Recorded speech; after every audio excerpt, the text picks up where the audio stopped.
In this video, I'll be talking about rectangle tops and bottoms. So a rectangle top or bottom is a pattern that, as I'm sure you can guess, is shaped like a rectangle. And what happens is that support and resistance comes into play at the same two levels, and then you eventually get a break out of it. And the idea is that in the case of a rectangle top, you're rallying into it, and then you break down. It's a reversal. It becomes a rectangle-shaped top to the market.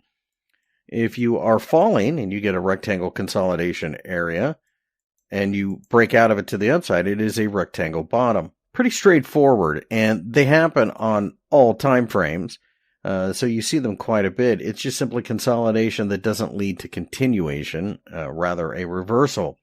So let's go ahead and draw a rectangle here in the Litecoin market.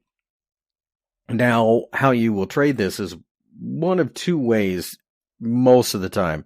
You will either take a measurement, and most people do it this way.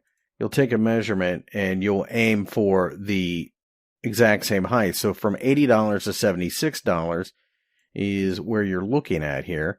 Well, 80 minus 76 is $4. So once you break out of 76, you're looking for a move down to 72. Something that you clearly hit.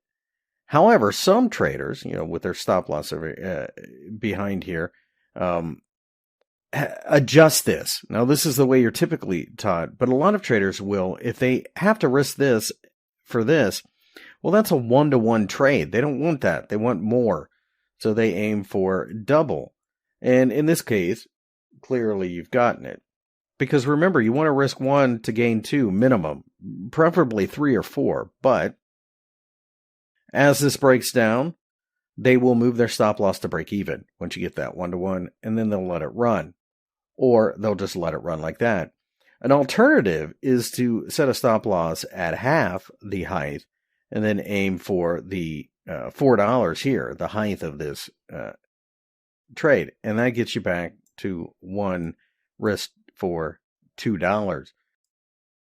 Ethereum, you can see that there was a couple of rectangles here on the hourly chart, and you will get them more frequently, obviously, on shorter time frames, but there should be no doubt that those were both profitable trades because you're only looking for twice the move or twice the height of the rectangle for the move. Clearly, that was not an issue. You can see that the support breaks. The reverse of the recent trend tends to be pretty brutal. And again, you should be able to get twice.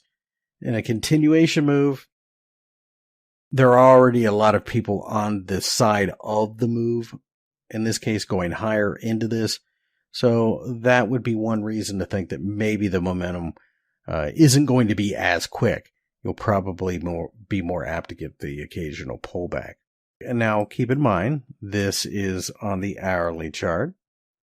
So, you need to look for quicker moving indicators. You can see we got a crossover here, signal crossover in the MACD on both times. And then by the time we broke down, we were starting to scream towards the 0 line. So that would have been something that would have caught your attention. Furthermore, on the second one, this would have been an area where we had seen resistance recently. So you can see how using some of these indicators can give you an idea as to, okay, not only is the pattern setting up, not only have we, in this case, broken through support or broken through resistance on a rectangle bottom, but now you have people who pay attention to MACD, paying attention to it, etc., etc.